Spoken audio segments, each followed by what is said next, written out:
Assalamualaikum, sahabat cerita hikayat. Semoga dalam keadaan sehat walafiat, amin. Nabi Ayub hidup pada tahun 1420 sampai tahun 1540 SM. Beliau berasal dari Romawi. Beliau diutus Allah untuk menyeru kaumnya, yaitu masyarakat di daerah Huran sekitar Yordania dan Syria agar menyembah Allah. Sebelum ujian kesabaran menimpanya, Nabi Ayub diberikan limpahan karunia nikmat oleh Allah. Beliau dikarunia badan sehat dengan wajah yang rupawan. Beliau juga diberi anugerah berupa anak-anak, keturunan yang baik, dan seorang istri yang setia. Menurut pendapat ulama yang populer, nama istri Nabi Ayub adalah Rahma bin Afraim bin Yusuf bin Yakub. Di sisi materi, Allah pun memberikan harta yang melimpah sehingga Nabi Ayub menjadi seorang yang kaya raya. Tak hanya berupa uang, harta tersebut juga mewujud dalam bentuk tanah dan bangunan yang luas di daerah Batsin ya Hadad Salah, satu wilayah dari negeri Huran. Beliau juga memiliki bermacam binatang ternak dalam jumlah yang sangat banyak hingga tak ada orang yang bisa menandinginya. Binatang ternak tersebut berupa unta, sapi, kuda, keledai, dan kambing. Dengan banyaknya nikmat yang Allah berikan, Nabi Ayub pun rajin bersyukur. Beliau menjadi seorang hamba yang bertakwa dan menyayangi sesama. Nabi Ayub rajin menyantuni anak yatim, janda, duafa, dan orang yang sedang dalam perjalanan tapi tak punya uang untuk melanjutkan Ibnu Sabil, serta memberi makan orang miskin. Nabi Ayub disebutkan Allah bersama para nabi lainnya pada Al-Quran Surah An-Nisa ayat 163. Sesungguhnya kami telah memberikan wahyu kepadamu sebagaimana kami telah memberikan wahyu kepada Nuh dan nabi-nabi yang kemudiannya, dan kami telah memberikan wahyu pula kepada Ibrahim, Ismail, Ishak, Yakub, dan anak cucunya Isa, Ayub, Yunus, Harun, dan Sulaiman. Dan kami berikan sabur kepada Daud. Kemudian Allah menceritakan tentang ujian yang diberikan kepada Nabi Ayub dan bagaimana beliau bersabar menghadapinya, sebagaimana firman Allah dalam surah As-Saff ayat 40/41. Dan ingatlah akan hamba kami Ayub ketika dia menyeru Tuhannya, sesungguhnya aku diganggu setan dengan penderitaan dan bencana. Allah berfirman, hentakkanlah kakimu, inilah air sejuk untuk mandi dan untuk minum. Dan kami augerahi dia dengan mengumpulkan kembali keluarganya, dan kami lipat gandakan jumlah mereka sebagai rahmat dari kami dan pelajaran bagi orang-orang yang sehat. Dan ambillah sikat rumput dengan tanganmu, lalu pukullah itu, dan janganlah engkau melanggar. Sumpah, sesungguhnya kami dapati dia Ayub seorang yang sabar, dialah sebaik-baik hamba. Sungguh, dia sangat taat kepada Allah. Allah memberikan ujian kepada Nabi Ayub dengan mengambil kembali seluruh nikmat berlimpah yang dia berikan kepada beliau. Pertama, Allah timpakan kepada Ayub penyakit kulit di sekujur tubuhnya. Bahkan Ibnu Katsir menafsirkan, tidak ada satu pori-pori pun dari tubuh Nabi Ayub yang selamat dari penyakit Yudzam kusta itu. Dengan itu Allah mengangkat nikmat paras beliau yang rupawan. Badannya yang semula sehat, segar, bugar Allah angkat dengan menimpakan tubuh yang sangat lemah. Karena penyakit itu, saking lemahnya, dikisahkan Nabi Ayub sampai tidak sanggup berjalan sendiri untuk buang hajat ke kamar mandi, sehingga istri beliau harus MNMAin edot putra-putri. Beliau pun Allah ambil, semuanya meninggal dunia. Tak sampai di situ, harta Nabi Ayub yang berlimpah dan tak ada yang menandingi jumlahnya juga Allah tarik kembali. Nabi Ayub pun jatuh miskin, ditambah dengan kondisi penyakitnya, semua orang menjauhi beliau. Nabi Ayub pun mengasingkan diri ke suatu tempat, hanya istri beliau yang setia menemani, juga 2 sahabat beliau yang selalu mengunjungi. Para ulama pun berselisih pendapat mengenai berapa lamanya Nabi Ayub menjalani ujian tersebut.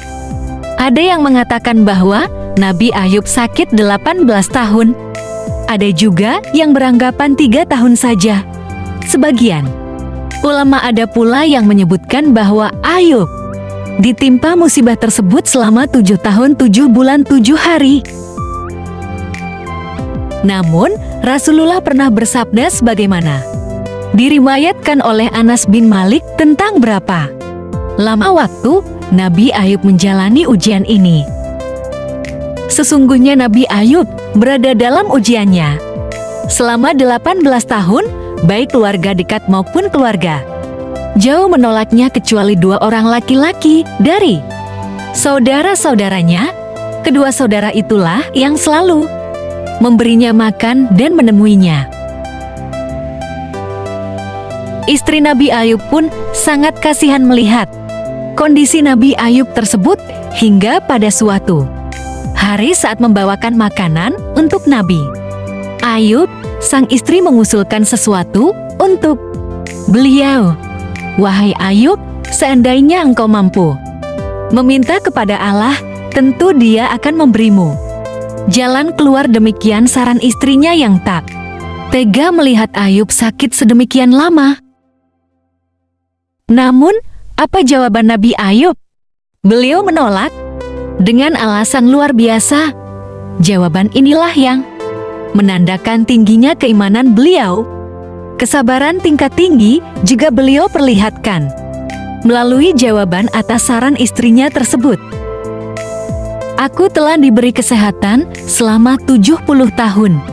Tersebut, sakit ini masih derita sedikit yang Allah timpakan sampai aku bisa bersabar sama seperti masa sehatku, yaitu 70 tahun. Demikian jawaban Nabi Ayub. Jawaban tersebut juga sekaligus menjadi penegas bahwa hari beliau sama sekali tidak terpengaruh dengan ujian dahsyat yang ditimpakan Allah. Kedua sahabat yang masih setia mengunjungi dan membawakan makanan pun khawatir akan ujian yang menimpa Nabi Ayub. Terbersit dalam benak salah satu dari keduanya bahwa ujian Nabi Ayub disebabkan karena dosa besar yang pernah beliau buat. Kegundahan itu disampaikan pada sahabat yang lain. Kemudian sahabat itu menyampaikannya kepada Nabi Ayub. Ketika mendengarnya, beliau sempat sedih, tetapi kemudian beliau menceritakan kondisinya dan menampik prasangka itu. Walaupun ditimpa berbagai musibah, dimulai dari kematian anak-anaknya, hilang seluruh harta benda, penyakit yang tak kunjung sembuh, Nabi Ayub menghadapi itu semua dengan penuh kesabaran.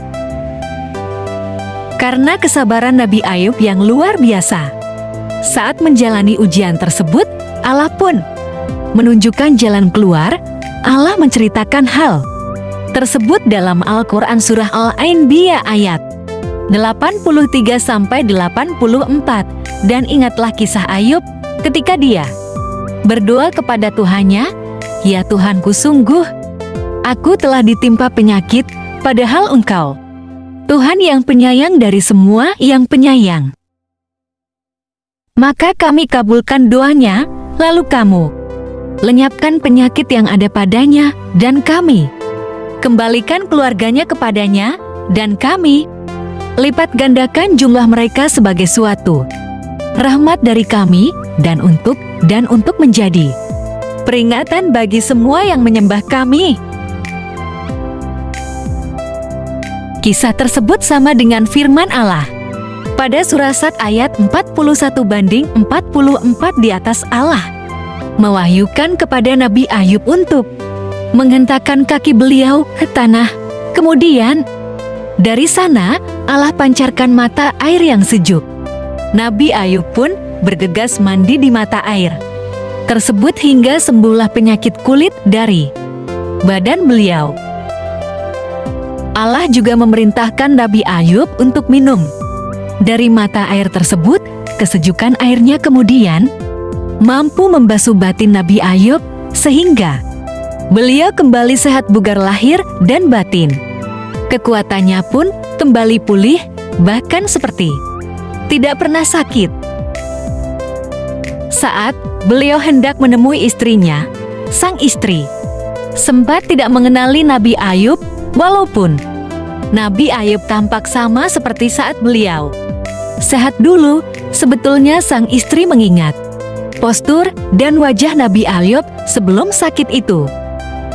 Akan tetapi dalam bayangan istri Nabi Ayub, beliau masih lemah dan berpenyakit kulit, sehingga ia tidak menyangka bahwa sang suami akan sembuh lebih cepat. Keduanya pun bersuka cita, mengucap syukur kepada Allah. Sesuai firman Allah dalam surah Al-Anbiya dan surah Sad tersebut di atas bahwa Dia juga mengembalikan anggota keluarga Nabi Ayub dengan jumlah yang berlipat ganda. Harta Nabi Ayub juga Allah kembalikan lagi sebagai hadiah atas keridhaan beliau menjalani ujian. Dalam beberapa riwayat dikisahkan untuk mengembalikan harta kekayaan Nabi Ayub, Allah mengirimkan 2 awan, satu awan menaungi gundukan gandum, sedangkan awan yang lain menaungi gundukan jewawut. Awan yang menaungi gundukan gandum tersebut mengeluarkan hujan emas, sementara awan yang menaungi jewawut mengeluarkan perak. Dengan demikian harta Nabi Ayub pun berlimpah. Dalam versi yang lain dikisahkan Nabi Ayub memiliki 2 peti, satu peti menyimpan gandum, satu peti menyimpan jewawut. Allah mengirimkan 2 awan untuk menghujani peti gandum dengan emas hingga luber awan. Yang satu lagi mengguyurkan perak ke peti jewawut hingga meluap pula. Tak sampai di situ, Allah juga mengembalikan kekayaan Nabi Ayub dengan cara yang lain. Dalam hadits riwayat Bukhari dan Nasa'i dari Abu Hurairah, Rasulullah bersabda, manakala Ayub sedang mandi telanjang, sekelompok belalang dari emas jatuh kepadanya. Maka Ayub memunguti dan menyimpan belalang itu di bajunya. Tuhan memanggilnya, wahai Ayub, bukankah aku membuatmu kaya seperti yang kamu lihat? Ayub menjawab, benar ya Rabbi, akan tetapi aku selalu memerlukan keberkahanmu. Begitulah cerita Nabi Ayub yang sangat sabar. Allah pun menggantikan yang telah hilang. Begitulah balasan orang yang sabar. Terima kasih. Wassalamualaikum.